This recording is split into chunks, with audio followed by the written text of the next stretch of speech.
unapologetically fly. I don't wonder why, that's just my attitude. Yeah. Okay, hey, that's just my come on.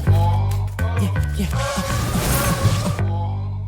Hi guys, welcome to Glitching the Code here on iconic.com, and you'll be watching this on BitChute and hopefully listening to this on Spotify and iTunes. I'm here with Raymond Szymanski. Did I say that right, Raymond?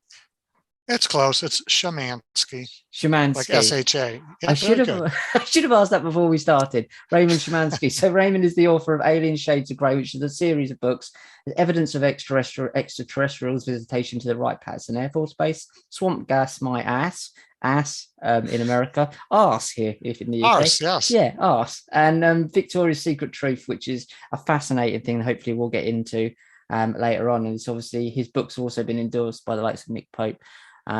Thank you for taking the time to talk to me. Your story is fascinating, and I've been looking for people to talk about this sort of subject for a long time. You were there for, is it 4 decades? You worked at Wright Patterson Air Force Base, and now people will be understanding that. Even if they don't have an understanding of ufology, they'll know that name. How did that come about, you working there?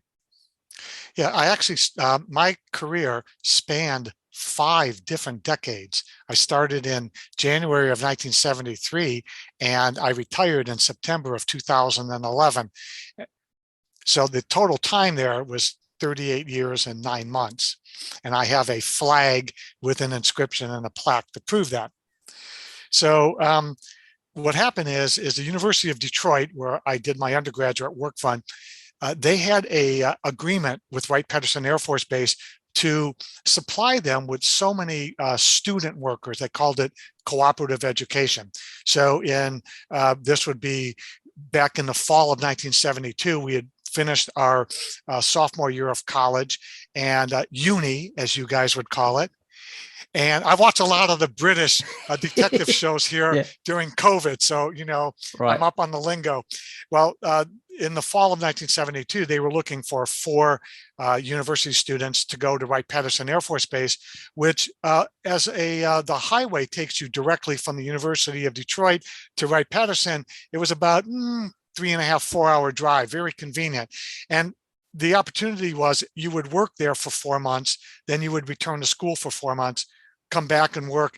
And what they were trying to do is to show you what it would be like to work at a place like Wright Patterson Air Force Base. So from 1973 to 1975, when I graduated, I spent 3 4-month work study periods at the base. And that's how I got introduced to Wright Patterson. And when I graduated in 1975 with a Bachelor of Science in Electrical and Electronics Engineering, they offered me a job. And in fact, it was one of the few job offers that I did get because it was a down economy at that time. And the city of Detroit, where the university was still a mechanical town. That's where, cars were born and raised, and they hadn't thought about putting microprocessors on the vehicles yet.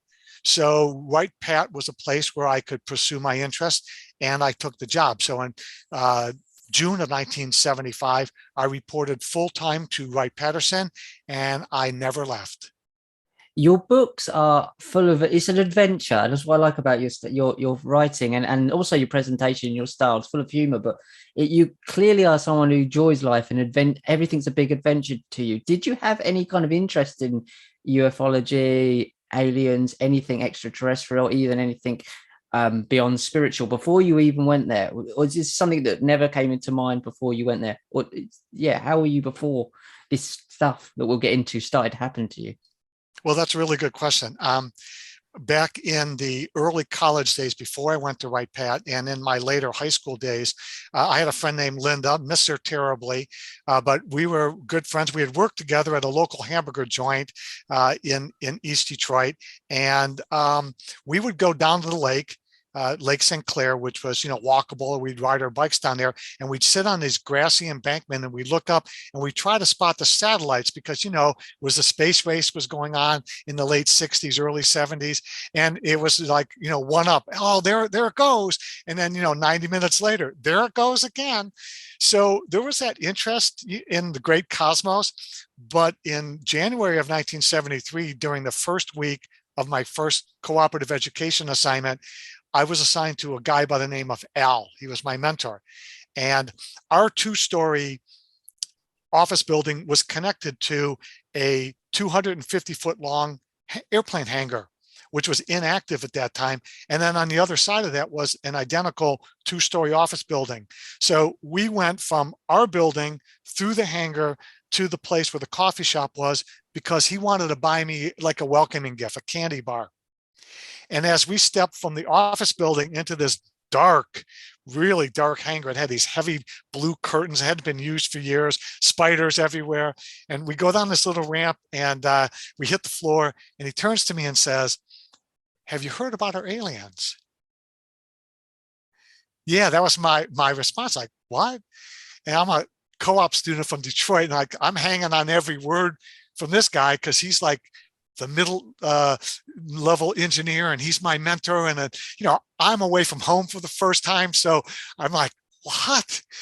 And he said, "Oh yeah, back in the 40s, they brought a craft here, and he called it a machine, I think, a machine and their occupants. It was crashed in the desert, and they brought him here for examination and exploitation." So you could have knocked me over with that little candy bar, right? And so we had a conversation, and I start quizzing him as we're walking the 250-foot walk of fame there before we hit the next building. I asked him, I said, "Well, tell me about this." And it turns out that most of the base population was aware that Project Blue Book, which was the Air Force's official UFO investigation, had been there for over 20 years.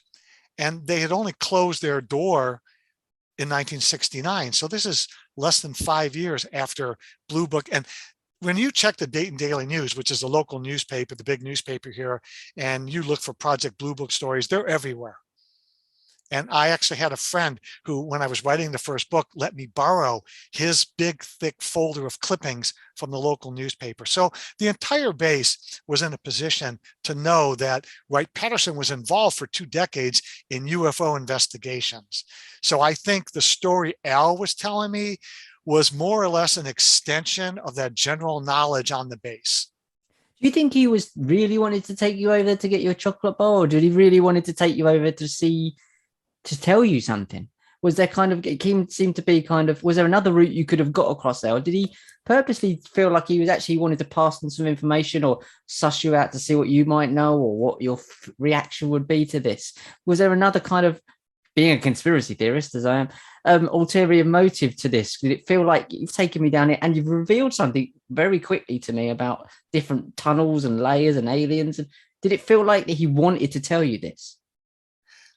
I felt it was really genuine, and then in retrospect, I can see why he would want to do that. It's like, look, I want you to feel welcome on base, and you might as well hear the story from me, because I'm your mentor. I'm somebody that you're going to trust, you need to trust, and it's better than hearing it from the people whom I eventually went to seek out their counsel, like Doug in accounting. I said, "Hey, Doug, Al, who is a good friend of Doug's, told me the story," and I was checking it out. Now imagine, go back, I'm 19 years old, I'm away from home, everything is new to me, and this guy lays this alien story on me. So I checked it out, and I guess that was just the nature of being a person who eventually wound up doing research for the next 40 years. I was checking my sources. So I think he just wanted to share it with me. It was convenient. It was a very convenient time. We were alone, so that there would be no reaction. I wouldn't have to share it with anybody. I wouldn't have to be looking around. And he was kind of taking me under his wing at that point. And that really did go a long way to establishing trust and opening my eyes to the topic, which stayed open for, to this very day. So when you leave on that first day or the first week and he's told you this, do you see the world in a different light? Did it change your view of the world and your view of your place in the world? I had 3 roommates at the time because we were trying to save some money through this co-op adventure so we could pay our tuition next semester. So naturally, we all had group dinners, spaghetti dinners every night or whatever. And that was the topic of the conversation. It was like, "Man, you wouldn't believe what Al told me." Well, who's Al? And every one of that four people in that apartment, we were staying at a place called Ivy Manor on Funderburg Road. Never forget it. And so for these guys, they were also, future scientists, and they were all engineers from my school. And so it was a great dinner, and we talked about it, through the rest of our stay there. It most definitely made me, it sensitized me to the topic. So kind of everywhere I went, I was like looking around the corners, or if we'd pass a vault and I'd, be looking at the dial, whatever it was, looking at the hinges. Hey, wonder how I could get those hinges off, or what's behind that door. So I was definitely sensitized to it. And, as time went on, you've got other focuses, you've got your education, but it never leaves you. So yeah, I always thought about it. And as time went on, it faded.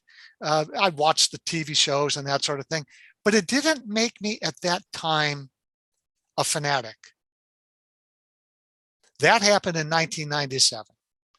And that's when the Phoenix Lights happened. And, by the time 97 happened, I was coaching soccer, football, as you call it. I was coaching softball. So I had teams year round. And when my kids, got high school age, naturally, I didn't coach. They went on, or when they played for the traveling teams, I didn't coach them. So, life moves on. And back in 97, I started to find, more free time. And that's when the Phoenix Lights happened. And that's when the Air Force representative, the public affairs guy from Luke Air Force Base, put out this series of head scratchers, like, no, we don't know what that is. And to refresh your memory and your audience, in 1997, this 2-mile wide V-shaped craft came out of Prescott, Arizona, and flew down all through the valley over Phoenix and Tucson, and wound up disappearing, and then making its way back far west of Phoenix, back towards that area. And hundreds of people saw it. Governor Fife Symington saw it. But the people at Luke Air Force Base start putting out these excuses or explanations. Well, no, we don't know what it is. Oh, it was a series of flare droppings by a group out of the East Coast. No, that was 10 F-16s flying around. It made everyone in the Air Force look stupid. And those of us who could get on our global access list were writing this guy at Luke Air Force Base. Shut your mouth. You're making us look dumb. And it was that thing and that time that I wind up diving back in to full time, trying to understand this phenomena.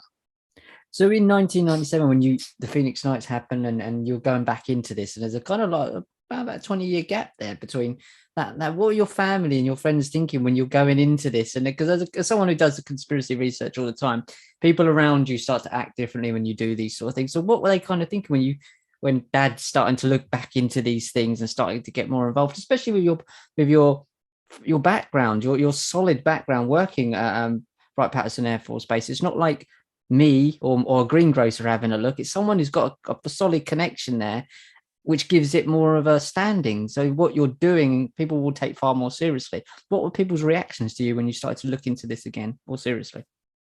I didn't tell them. Okay. Because of all those reasons you just mentioned. I had a job where I was traveling. I had a team of about 40 individuals, many of whom were PhDs. They were geographically scattered about the country, and it was my job to organize them. We had contractors making deliverables to us, creating software. In fact, I have a nice, beautiful plaque, and I should have brought it down. It's work that I did with the Ministry of Defense.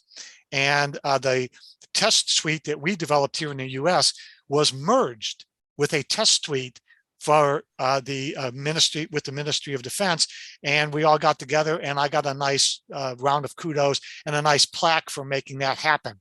So at that point, I just did quiet inquiries, and I contacted people like Dr. Lynn Katai, who is, of course, the lady, the medical doctor who did that. And eventually I got to meet her in person. But I did all of this field survey and study just quietly.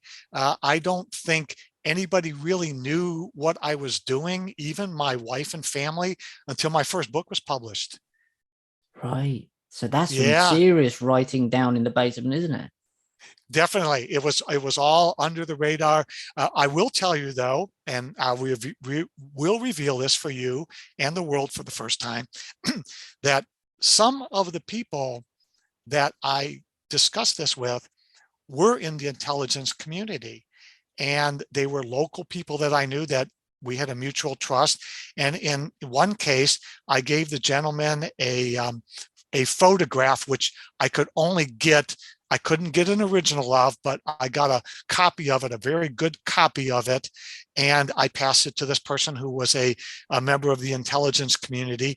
And he had contacts with photo analysis people in the intelligence community. And he offered to have it analyzed.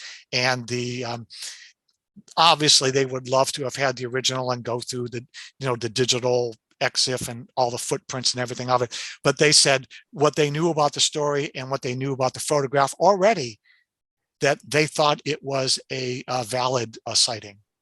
So I was utilizing resources that I had, but it was very much on the down low, very much on the QT. Wow. I mean, I've had my own recent sight in the last couple of years, and maybe I'll get into that later and I'll briefly explain it, but it was incredible.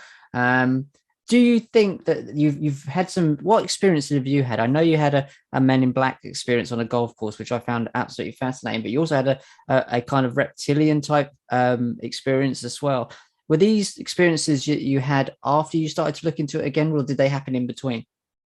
I never had a reptilian experience. Now, Victoria, the prime subject of my second book, Victoria's Secret Truth, she had encounters with several beings. But in fact, I don't recall her having anything resembling reptilian. Hers were more insectoid, or the grays, tall grays and short grays. I'm afraid I don't know where the reptilian. Was Oh, it the lady that I'm you sorry. saw in the calf? Oh, I know which one you're talking about now. I'm sorry. I was thinking about, an abduction experience. Yes, this was at the first International UFO Congress that I attended in Fountain Hills, Arizona. Yes, that one. What happened there was Barbara Lamb did a presentation, and she is a world famous hypnotic regressionist therapist. And she had put a photograph and told a story of a lady who was a hybrid and who had a resemblance to reptilians. And, I sat in the audience like, whoa. And that afternoon, when we went out for lunch, I went to the casino next door and they had a restaurant in there, and I grabbed a sandwich, and there were tables outdoors for people to do lunches. And there was one seat left at about a 10-person table. Sat down, I unwrapped the sandwich, and I looked up, and there was the woman who Barbara Lamb had displayed her picture. So it wasn't an encounter, Mm-hmm. but it was, and that's why I was confused initially. That woman was 6 feet across the table, and I looked up and I nearly fainted, because the woman she was talking about was now sitting across the table from me. I never had a conversation with her. I mean, she kind of smiled and whatever, but I ate my sandwich as fast as I could, and I got out of there because I was spooked. I thought Barbara was, hoaxing the audience, maybe having a joke on them, or maybe stretching the truth. But no, indeed, the woman she had displayed in her presentation was sitting across from me. So I bought Barbara's presentation because, it comes out 3 or 4 hours later. The hosts of the conference, they produce these DVDs, you buy them for $10. And I did that because I wanted that image of that woman that Barbara had put up. Do you know, when I got home, the producers of the show removed the image from her presentation? Did you ever find out why? What? That's a great question. What happens is they have 2 cameras rolling. They have one that's on the screen for the PowerPoint presentation, and one that shows the presenter, and actually the third camera that shows the presenter and the image. Sure. And when they edit this out to make it a more entertaining kind of DVD for the purchaser, they have to edit things. And it turns out, for some unknown reason, I guess I could ask Barbara about it someday, that segment was totally edited out. That's insane, isn't it? So the only people that would know about that would be the people in the room that heard the seminar at that time, or who had taken a photograph of it, with their cell phone or another camera. But I know what I saw. I know I was there. And in fact, Barbara and I shared a table at one of the dinners that week. And it never dawned on me, because at that point I purchased a DVD, but never watched it because I was away at the conference. And wasn't till, months later, I actually had a need to go back. I don't know, maybe to show that to somebody. And I was like, it's gone. Yeah, it was really amazing. So I'm sorry I didn't remember that at the start, but the brain, I was thinking an actual abduction scenario, and I went, no, that didn't happen. I didn't explain it very well, but I think kind of it's the hybridness of it. So do you think, let's go off that now, and there's so much I want to talk about, but do you think there is a hybridization program here? Lots of people talk about this, the abductions, the hybridization program's huge. I know you've spoken about it on other podcasts that I've listened to. Do you think this is something that's going on? They're using human females usually to maybe shore out their DNA, do something with their own DNA? Is there something going on here? I'm very convinced of it. And my initiation into this was reading books like, Dr. David Jacobs' books, or John Mack, or Bud Hopkins, and everyone's familiar with Betty and Barney Hill. Mm-hmm. So there's a lot of evidence there. And if you look at the guys like Hopkins and Jacobs and John Mack, they literally interviewed and in many cases did hypnotic therapy with thousands of cases, and they picked the best and they wrote about them in their books. And so there's a mountain of evidence just with the history of these great people. Or I've had a chance to socialize work with Yvonne Smith, and she's done 1,000 people. Leo Sprinkle, Dr. Leo Sprinkle, wrote the foreword for my second book, Victoria's Secret Truth. So I had a chance to talk to him. Barbara Lamb also did regressions of Victoria. So I've got a chance to discuss this topic with those experts at length in 2 of the 3 cases in person. So just in querying them, and that I ask 1,000 questions.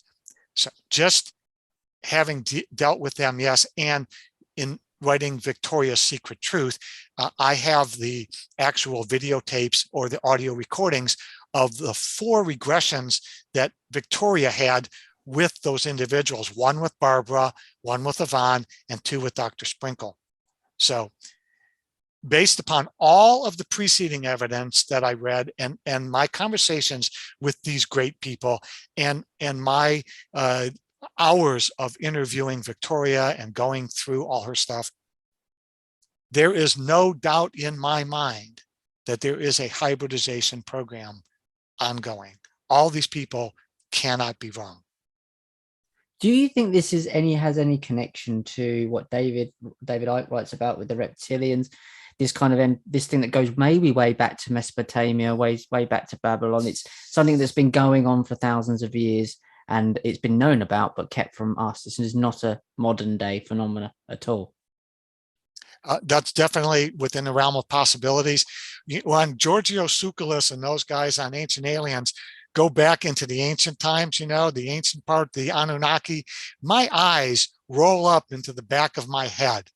And the reason is there's so much to investigate here in modern times, as I did. I spent a 2-year case study with Victoria just to study and make sure that I believe what she was saying and I could gather the evidence. That I've really never had the time to roll back and go back into ancient times and try to make those connections. To me, it's just kind of like, it really doesn't matter to me. And it doesn't really matter, I don't think, in the grand scheme of humankind. I'm really concerned with the here and now. And, is the United States going to beat El Salvador tonight in Columbus, Ohio, in the World Cup qualifier? That's my concern. And so, yeah, it's probably great that happen, and that's why we are no longer baboons. But I definitely would think that would be a possibility that, yeah, it's rolled back, from centuries, but I'm totally unconcerned with that. I'm sorry. I really No, am. no, no, no, no, it's absolutely fine. I think all of these things fascinate me. It's like I'm like a little bit like you. I just find it all like a massive adventure, and it's incredible. All of this stuff brightens up the world. What kind of attracts you to keep doing this stuff? Is it like a child's heart, like a childlike fascination with life? Because not a lot of people keep that as they get older. They lose that very, very quickly in their early 20s, mid 20s. They lose that childlike wonder. You seem to be getting that more as you go along and you look into these things and you see these things. Do you think it's something that you kind of have to work on, or keep going within yourself? I'm a late bloomer. so I did everything late. I ran my first marathon. I think I was 55. I wound up running 16 marathons and 2 Bostons. I tried to get into the London Marathon for years, and they wouldn't let me in because I didn't win a lottery position. So I eventually took a trip to I'm trying to think of where I ran. But anyway, I ran a race in England just to get that out of the way, kind of thing. So I'm kind of a late bloomer, and I had to put on the back burner my studies of this thing, and then people just keep drawing me in. They won't let me get out of this thing. People always contact me with new stories, and it's the energy I get from them when they tell me a story, and I might know something that corroborates their story. And that's what really makes it strong for me, is like, they don't know all that I know because I haven't put everything that I know in my books or out in these type of interviews. And I won't do that because I want to hold things back so people won't use that to maybe brace their story up, but I can use it later to corroborate that. And then, that opens another door. So I'm excited about it. My one son, who's a doctor, not so much. He's an ER doctor, and he's in the ER every day. He doesn't have time to contemplate this. But I've got an older son, and they're both electrical engineers originally. They've moved on to kind of other things.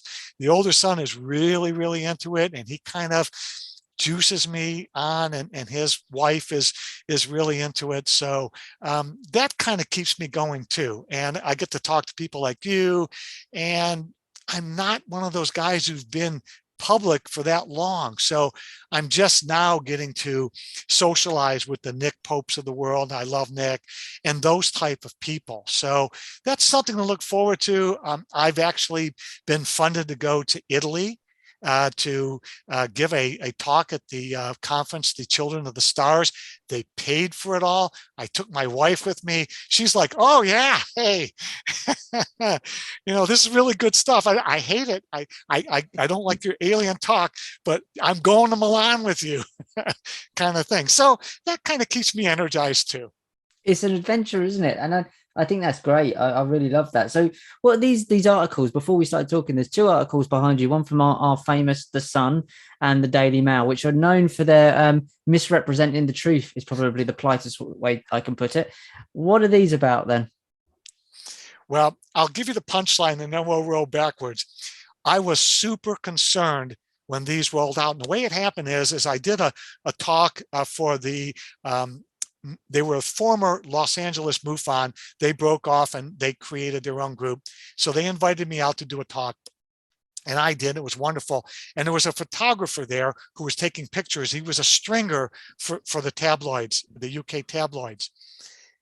He took the photos. He had a conversation with me, and we became friends. And he said, hey, I'm going to pass this information along. A friend of mine works for these newspapers, so I'll have him contact you and he'll do an interview. So 3, 4, 5 months go by, nothing happens. I contact Glenn. He goes, oh yeah, he's going to get around to you. A couple of weeks later, I get a call. Guy calls me from the UK, interviews me like 90 minutes, 2 hours. And he wasn't from any of these tabloids. He was representing a different newspaper. And lo and behold, 2-3 weeks later, after he contacts me, like the Sun article comes out. And it's interesting, like the Sun article says, in an exclusive interview with the Sun, I never talked to the sun. All right. So that was their first Is that misrepresentation. right? Yeah. Exclusive interview with the sun, and I can prove that what they wrote is inaccurate because this interview was after my first book came out. And all of the information, the topics in these articles, it was like aliens on the base, where they were buried, what the history was of Wright Patterson Air Force Base, the pictures that Glenn took that were included in the article. They were all errors in fact throughout the entire thing. For example, I said that there was a burial ground, an 8-grave grave site that at one time had been located, caskets and all, several hundred yards away. And that entire place was moved next to the Foreign Technology Division parking lot. Now, FTD was the organization that ran Project Blue Book. So instead of saying that the 8-grave burial site was adjacent to the parking lot, they said it was underneath the parking lot. And it was all of these errors that were changed to make it a more interesting reality, but it was wrong. And that entire inaccuracy made its way through all 3 articles. So I contacted Nick Pope because I was in terror. And I said, Nick, oh my God, here's what happened. Here's an example of it. And he sends back and he said, Raymond, you've not made it as a UFO investigator until you have been misquoted in the UK tabloids. That's it. It's a mark of honor. It's like getting chucked off Facebook now as a YouTube channel deleted as a conspiracy theorist. This is a mark of it's a stamp of approval. They're great, and I love the fact that you've taken them as well and proudly displayed them as well behind you. I do. And I have one more from the other newspaper somewhere next to my billiards table. And I make sure anyone who comes over sees it. They're like, what is this? It's the UK press here, unfortunately. It's an absolute, it always has been a joke, never more so the last 2 years as well. So another thing I wanted to discuss with you while time's moving on is that a lot of these UFO sightings seem to be around nuclear storage centers, nuclear sites. I know with the Rendlesham Forest one, specifically, there's a lot come out that had a lot to do with having nuclear, I want to say weapons. It's probably not the right, what would I say? Weapons storage area. Weapons storage area. Mm-hmm. What is this? Are they monitoring that the kids don't get hold of the mattresses and blow their tits off, basically? You know, I understand that has happened a lot, and Rendlesham is a very good example. Here in the United States, they've been sighted over every major nuclear facility here. They've been spotted over nuclear production facilities. In fact, as an interesting side note to our discussion, Victoria from Victoria's Secret Truth, she grew up only 5 miles from an infamous, and I mean infamous, nuclear production facility just outside Cincinnati, Ohio. And I say why this is interesting is because she grew up 5 miles east of the Fernald nuclear production plant.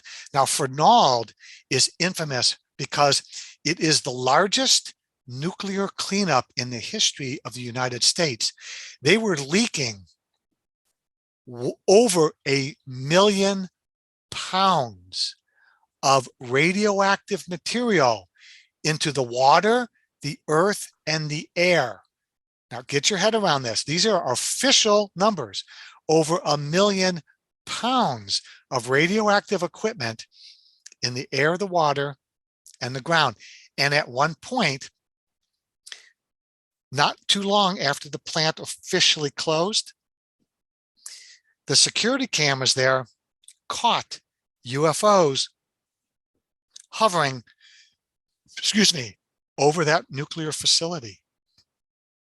And I posited to Victoria, and this is something that she's accepted, I posited that one of the reasons she was visited and UFOs were seen in her neighborhood is because of the Fernald plant.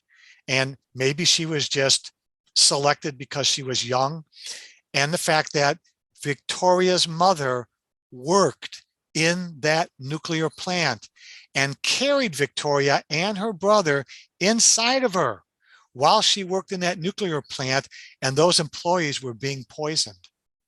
So they could have passed on to the children. They could pass that nuclear. Her mother died of a possibly nuclear exposure cause, as did her brother. And there are some things that are, I will not reveal them, that are known to Victoria and myself that may have impacted her as a result of that, both in the neighborhood and while she was, inside of her mother, while her mother worked at that nuclear plant. So, I have that has touched me because it touched the subject of one of my books. But you are dead spot on that they have an interest in us, and it could be for various reasons, that maybe they want to track Victoria to see what kind of impact that has on her or her children. Are her children now less susceptible to spaceborne radiation if they're up in a spacecraft somewhere? I've extrapolated this out as pure speculation, but that may be a possibility. It's fascinating, isn't it? I mean, do you think there's an element of they seem to be nullifying, from what I can tell, these chemical weapons, these nuclear weapons, sorry, almost like they're turning them off, so they can't be used. Or from what I can tell, there seems to be a way of them trying to disengage them or sort of turn them off so we can't cause more damage to us. Do you think there's possibly an element of them trying to fix someone who's exposed to this stuff, and re-engineer it, take it back, mend them?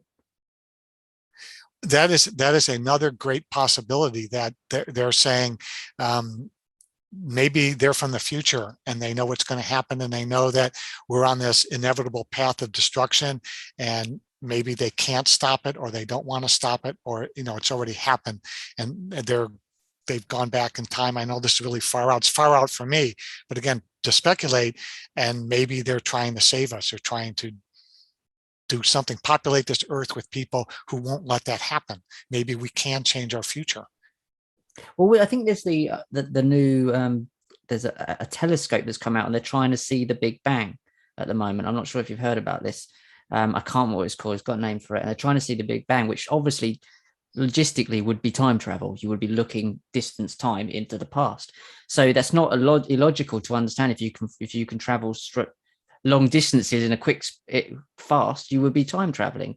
What is your kind of take on time travel? Have you had any kind of information about that? Spoke to anyone about that through the years?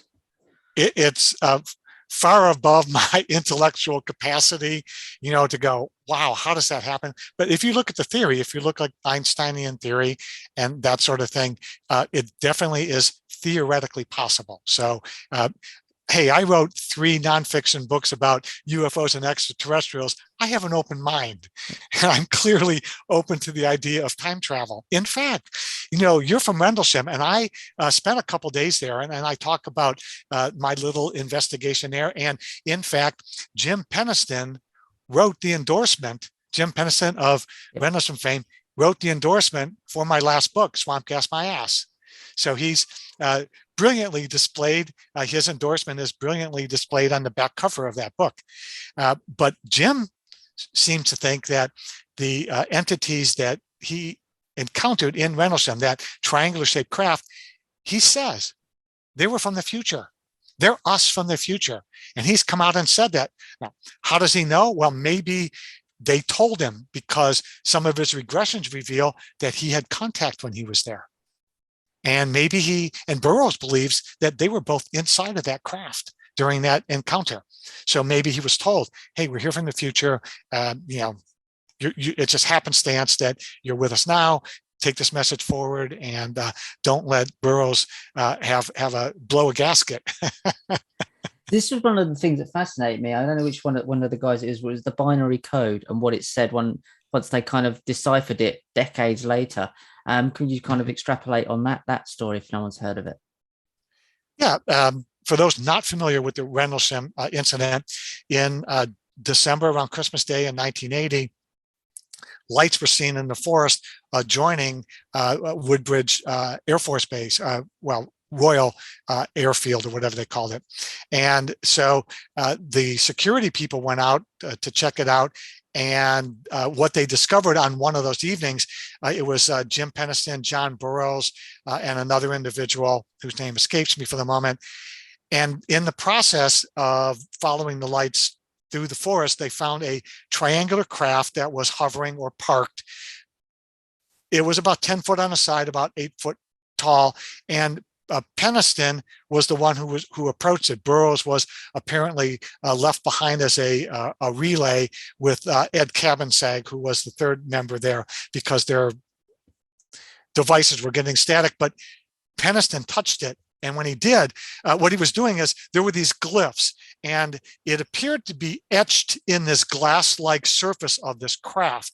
And Penniston went and he put his hand on the largest glyph, and these glyphs were something that he wound up drawing in his little notebook, his little binder that he carried with him. So he touched it, and it was a flash of light. And that's all he remembered about the incident.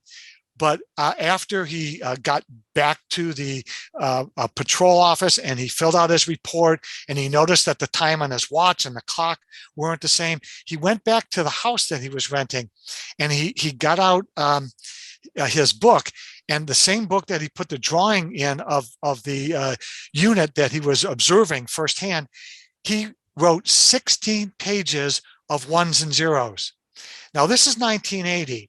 And binary code, the code of computers, was not well known in the 1980s. So he wrote it and he forgot about it. And in all the drug-fueled investigations that he underwent, both on and off base by organizations that he had no idea who they worked for, not once did he mention the binary code, which is a miracle, and which leads me to believe what little I know about abductions, that they put in a screen memory for him. They put a block in to prevent him from recalling this. Now, decades later, on an anniversary, they're back in Rendlesham. He's with John Burroughs, and I believe Linda Moulton Howe was there. They were doing a documentary. Burroughs asks Penniston casually, "Hey, remember that little notebook that you had that you did the drawing? Do you still have that notebook?" So Penniston says, "Got it right here." John goes, "Do you mind if I see it?" So they whip it out, and Burroughs is looking through, and he sees the drawing that he had seen before. And then he asks Penniston, "What are all these ones and zeros?" Penniston says, "I don't know." And Burroughs said, "These look like computer code to me." And Penniston goes, "I still don't know, John." So they rush it over, and they meet with the production crew, and they meet with Linda Moulton Howe, and they're all excited because this is the unveiling of the binary code. It literally was behind some kind of a blockage for decades. So they quickly, I think Linda spearheaded it, found an expert, and they went ahead and they did the translation of the binary code into English, and it directly translated into English. And I am my graduate work at Wright State University for the master's degree was in computer engineering. So I have programmed processors down to the binary code level. So to me, it was understandable. And when I went and I saw the straightforward translation, they actually show, now flipping a bit means I'm going to change it from a 1 to a 0 or a 0 to a 1, because the string, the 8-bit string of ones and zeros, doesn't translate to anything. It's not a valid code. It's not a valid string. But if you flip a bit anywhere in there, that makes it a valid character, like an alphanumeric or a control character. Flipping a bit means the transmission came across not perfectly, and maybe a 1 and a 0 got flipped in the transmission, and now I have to flip a bit to get it to make meaning of that 8-bit string. And so in doing the full translation to get it to have meaning, they only had to flip like 2 or 3 bits out of 16 pages, which is a miracle, which means the transmission that got sent from from Patterson's hand to his brain, then from his brain back to his hand and his, visual system, and writing this in the next morning before he went to sleep, is miraculous once you learn something about binary code. So this binary code, of course, not to filibuster any longer, the binary code listed several places, the exact grid locations on a map that said, these are special places. And there was like an imperial palace that had been hidden for decades in China. There was a place in Sedona, Arizona that I actually went to, and I will write about someday. There was, and Sedona is known for vortexes. So there were these places. Plus, it said things like, we're from the year 8600. I can't remember the exact year. And this is exploration of Earth in 8600. So it's fascinating. Go on the Rendlesham Forest website. And it's a fascinating thing of all the things that they saw during these couple of weekends when Patterson and Burroughs were out there, and then Colonel Hall and all those other guys.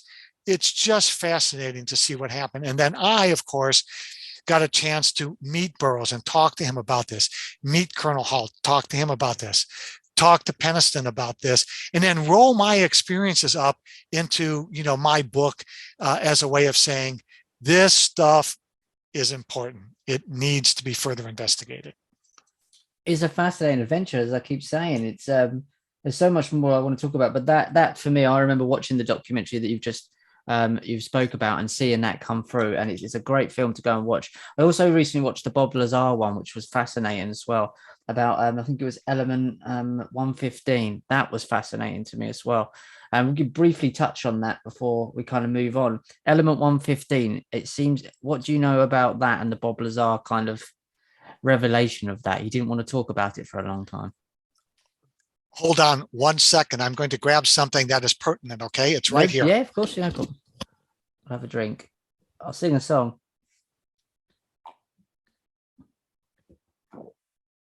My cup says, for Christmas, what does it say? First Christmas as my daddy. That was from my son, not from... I'm sorry. I misplaced it. I had my son, my older son, who's into all of this and who's traveled with me. We traveled to the UK. In fact, we went to the London whiskey tasting event in London a couple of years ago. We went up to Scotland. We saw Tommy Tiernan when he was doing his he called it the World Tour of Kerry. We've been to Scotland a couple of times. Anyway, he got me this beer, which, as you can clearly see, has an alien on it. And the name of the beer is Passion Abduction. Okay. It's got a checkered floor on the bottom there as well. And But guy he in a also- tub with looks like a kind of, what's that? Kind of like a squid arm. Yeah, well, he also gave me a bottle which I was going to fetch, which I must have archived somewhere. The beer was called Element 115. Oh, okay. And that's what I was looking for, but unfortunately I don't see it right here. So here's my take on Bob Lazar. And I was able to directly question Jeremy Corbell at a conference when he was on stage, and I was doing a talk at this conference in Laughlin, Nevada. So Jeremy was able to clarify for me. My takeaway from Bob Lazar is this: look at everything he predicted that was right. He exposed Area 51 to the world, and the government for another 10 years said it doesn't exist. Then they finally admitted it. I mean, Think about that. Then he said, well, I worked in this place called S4. And they said, no, you didn't. Well, then he pulled out a paycheck, a pay stub with that on there, Office of Naval, Intelligence. Then he said, I worked at Los Alamos. And they said, no, you didn't. Well, then they found the phone book with his name in it as an employee at Los Alamos. Then he said, well, the stuff is element 115, I think, and that's what they're powering these spaceships with. And of course, the world shouted him down. And then these, I think, Swiss scientists came up and they were able to make element 115. So come on, man. The guy made 4 on any level, outrageous statements. And every single one of them came true. So as far as I'm concerned, man, the guy he's got some street cred with me. I don't care about him getting arrested for having a hooker or, whatever things, that other foibles, let he who is without sin cast that first stone.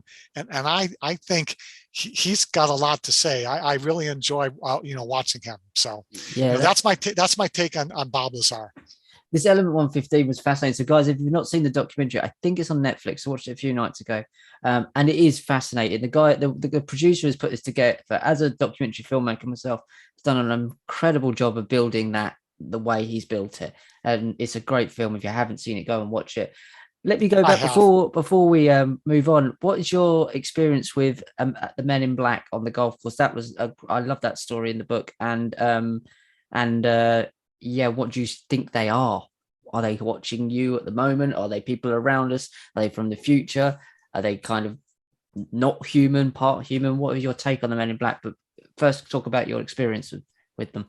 Great. Let's refresh the audience about who the Men in Black are. They're supposed to be government operatives from the deep state, and their job is to obfuscate the truth about alien visitation, UFOs, extraterrestrials. And the way they do that is, in some cases, they will discover where the evidence is and they will steal it. Like the famous Rex Heflin of 1965. Rex took 4 pictures, 3 of which had a UFO. Guys came, visited his house, said they were from the Navy Intelligence Office, and the pictures disappeared for 20 years. There's many instances in the popular press that say that these people came around, they intimidated witnesses, they smashed windows, they did creepy things. In the case of the Texas case where the UFOs appeared and eventually flew over the Bush Ranch, the man who saw the UFOs and went on the record was visited by guys who were dressed in Men in Black garb, and they stood outside his house down the path. He had a very long driveway up to his house, and that was well documented. He went on TV and told the world about these guys trying to intimidate him. So there's a long history of these people dressed in dark suits with dark ties and sunglasses that intimidate witnesses, steal the evidence, try to obfuscate the evidence, put out phony stories.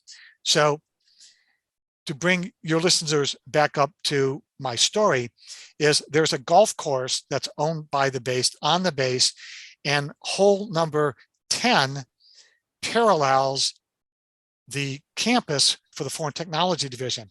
That building is where Project Blue Book was. Now, Project Blue Book is known to have been a debunking organization. Their job was not to investigate UFOs as much as it was to disinterest the public in the topic. And years later, their chief investigator, Dr. Alan Hynek, told the world that's what his job was, to explain away those things. So I'm on the golf course, and as I'm driving down the fairway to hole 10, and I see the Foreign Technology Division building to my left, I spot a guy who is dressed exactly like a man in black. And it's unusual because it's hot out.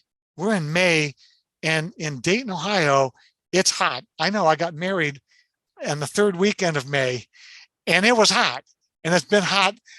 That's how I know when that's going to trip. It's right around my anniversary. So he's got the hat on, he's got the clothes, he's dressed up, and he's twiddling with his phone. And I know, because I know people inside of that building, they're not allowed to have their phones in there. When they come in, they got to drop them into a deposit box. So I engage this guy because I'm like, holy crap-a-moly, that's FTD. And now there's a man in black literally standing across that parking lot next to the graveyard that, of course, the son said was under the parking lot, but is clearly not under the parking lot. So I engage this guy in a conversation, and I basically bring up the topic. I say, from my perspective, you look exactly like the man in black, and I'd love to take your photograph and put that in a book. And he tells me, well, that wouldn't be a good idea because I clearly work for an intelligence agency, and it really wouldn't be good to have my face plastered all over whatever website. And I said, but we could make a lot of money if I pay you to put it in my book. And he says, yeah, we don't want to do that either. So I wind up having 2 Men in Black experiences with the same guy at the same location. A month later, I'm back on the golf course because, hey, I'm retired. What am I going to do? I engage him in another conversation. He again politely declines, my business proposal. But I got to question him about the hat because, hell, it's hot that time of year. And he pulls off the hat to show me that he's bald. That's his point. He wears the hat because he's bald. But when he pulls the hat off, I notice his skin is a very strange olive color. So he was trying to relax me by saying, relax, dude, the hat's because I'm bald. But instead, it excites me because now I see his skin doesn't look normal. And I'm like, oh, you got to back your way out of this real casually. Thank you for the conversation kind of thing. And then after my book comes out, I'm contacted by somebody who gives me a couple of pictures, and I know it's the same guy because I saw him up close like this. And it's wintertime, there's a little snow in the air, and he's leaning into the wind going into that same building.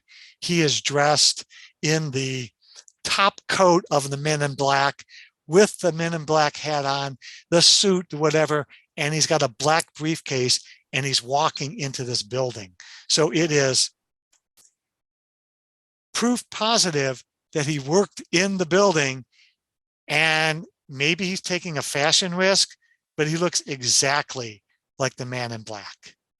So case closed. What better place, I ask you, for a Man in Black to live and work than in an intelligence building that one housed Project Blue Book? It's fascinating. I find these things fascinating as well. I've known people that have seen similar things of people dropping. I know a friend of mine watched 2 similar guys walk up on a bridge in London, a very well-known bridge in London, and stop in the middle and exchange a briefcase and walk off from left to right in the middle of so these things do happen. You just have I think they sometimes want you to see these things. Certain people want to see these things. Was there another part of that golf course that was underneath some of the golf course? There was some radioactive dumping or something there, or radioactive waste there? Yes. This was a separate golf course. Wright Patterson. Oh, okay.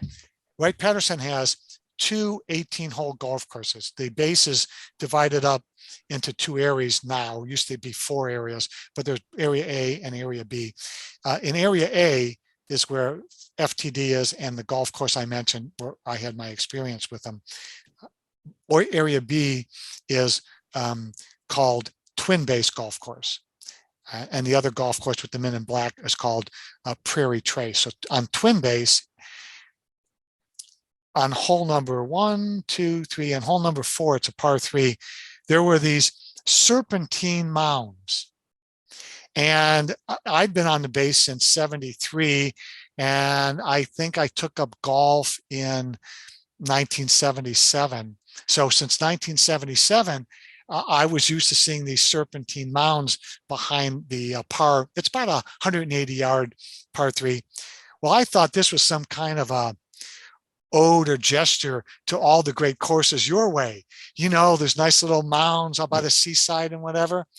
Come to find out that there was, you said radioactive, I'll call it cancer-causing carcinogenic waste that they found there, that somebody who ran a project decided to bury and then create these mounds on the top of it because they had to put so much dirt over it. So anyone who hit a ball over that green and went in that area was actually exposed to this deadly material, whatever it was. And the Environmental Protection Agency spent 3 years right there remediating that area. 3 years. And my friend, Bill Cumley, who used to be the head pro there, told me that during that time, he spent more time conversing with the EPA than he did with the members of the golf course. I do wonder whether these people just, a golf course is kind of some place where these men in black Secret Service types meet, because it seems to be a place where you wouldn't go if you were an everyday person. You kind of go there if you've got a bit of time on your hand, you've got a little bit of money, and you go there. And I wouldn't be surprised if there's a great meeting place on a golf course. No one would accept it, would they? Would expect you to kind of be meeting on these golf courses. Because if I was going to do something, I'd do it on a golf course. They're all relaxed. People look like having a great time. I just think that would be a great place to meet and share information and swap secrets on the golf course. What a great place. Absolutely. I couldn't agree with you more.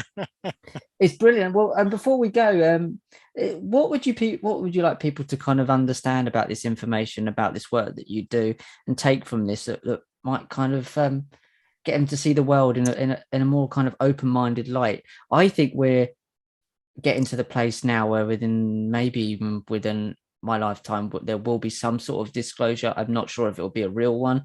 It could be this Project Blue Beam, not Blue Book, Blue Beam, this fake alien invasion thing. I think is a definitely, for me, a possibility. This could be used in some sort of way of controlling people. What would you like people to understand about this sort of work of what's out there and how they've been kind of shielded themselves from the possibilities of these things? Yeah, let me comment on that, and it was going to lead into a final shameless ad for one of my books. Absolutely, yeah, of course. I discovered Colonel Gary K. Carroll, who's the hero of Swamp Gas My Ass. He's the pilot that actually intercepted the famous 1966 Michigan swamp gas UFO. People had seen the UFOs in southeastern Michigan for weeks. Congress was starting to investigate it, put pressure on them. The Air Force came out and said it was nothing but swamp gas. It turns out that Colonel Carroll told me his story. And while I was interviewing him through the months leading up to the release in April of this year, we did not know that the US government was going to come out with that 9-page report that was issued on June 25th, 2021 by the Office of the Director of National Intelligence. And that 9-page report said, UFOs are real, they're possibly a national defense issue, and they're clearly a safety, a flight issue. Now, we did not know, and the world did not know, that this report was going to come out because the announcement wasn't made until December of 2020. And I was interviewing Colonel Carroll by January of 2020. So nearly a year before anyone even knew a report was going to be generated. The point I'm trying to get to is that Colonel Carroll held this secret, the fact that he intercepted a UFO, had it on his visual and captured it on his radar system, and it was recorded on his radar a year before. So here's this very brave man, a real American hero, a Distinguished Flying Cross recipient, medals, a wall full of medals, coming out and saying, it's time for people to know about this, and I want people to know my story. I can solve this very famous 55-year-old mystery, and Ray, you're going to tell my story. What I'm hoping is that the Colonel Carrolls of the world join up with, there is some meeting here with that ODNI report that is going to encourage all of those people who sat on their UFO secrets for 50 years before they leave this planet to tell their stories. It's important for history to know not only what they know, but to serve as a waypoint for people to come forward, and the people who were made fools of or who were made to be, feel ridiculous. I think it's in the best interest that these people come out and tell their stories, and I would be happy to hear them. So my email is itssaufo@yahoo.com. It spells it's a UFO @yahoo.com, and I would love to hear their stories. So just email me, and I generally get back to people, wave at them at least within a couple of days. So that's what I'd like to happen going forward. That's fantastic, guys. I will put the email obviously on the video at the link, and you'll also have all the links as well when this video goes out. So do you see, before we go, do you see a time when, in the not too distant future, maybe a couple 100 years, 150 years, where human beings will live on this planet openly with people from not just another planet, another galaxy, or another time? Do you see there's a point where that will possibly happen? What a fascinating petri dish of life that would be. Well, first of all, we have to learn to live with each other, and we've done an awfully poor job of that, as history shows.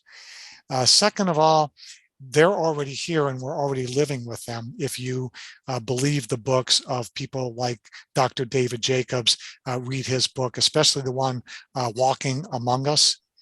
It's very fascinating, and he talks about how the hybrids have already been integrated into our society. So it's a step ahead. A lot of people have ignored it, called him a quack, but hey, people call Bob Lazar in Area 51 impossible too, and see how that turned out. So I think they're already here. And I'm going to have to leave it at that. If I ever decide to write a fourth book, because there's only 3 books to a trilogy, right? So we'll see. I might spill the beans. Oh, okay. Well, that's fascinating as well. I look forward to it. I'll put all the links to the books below. So, guys, the books available are Alien Shades of Grey series. So it's Evidence of Extraterrestrials, Visitation to the Wright Patterson Air Force Base, Swamp Gas My Arse, and Victoria's Secret Truth. And I'll put all the links below to them. Thank you so much, Raymond, for your time. It's been absolutely fantastic. Just before we go again, do you want to plug your website and where people can find you? My books are available on Amazon exclusively because they're self-published. They can find me at my last name and then Wix site, WIXSITE. So it's real common. I'm not a regular on all these conferences and that. I'm kind of I don't make my living doing this, of course, like most of those people do, and they're doing conferences every week. So I'm kind of low key, and it's a very humble website they will discover. So look me up on Amazon. Please, look you up, and this episode. This was absolutely wonderful. We absolutely have to do this again. Book me and we'll make time. And I'd love to do this. Join you guys, and then we'll talk offline about some of the other projects you're interested in. Yes, absolutely. Definitely want to work with you. I love your humor about this, but also your kind of excitement about it all, because the adventure of it all, as I keep saying during this. So, guys, hope you enjoyed this, Glitching the Code. I'll put all the links below to find out Raymond's books and find out all about him. I'll put some links to some of the videos and the other interviews he's done as well, because we've only really just scratched the surface there of what we could get into. And I'm sure we'll be back on in the next few months chatting again. Speak soon. Take care. Goodbye. I'm unapologetically fly. No wonder why. That's just my attitude. Yeah. Okay, that's just my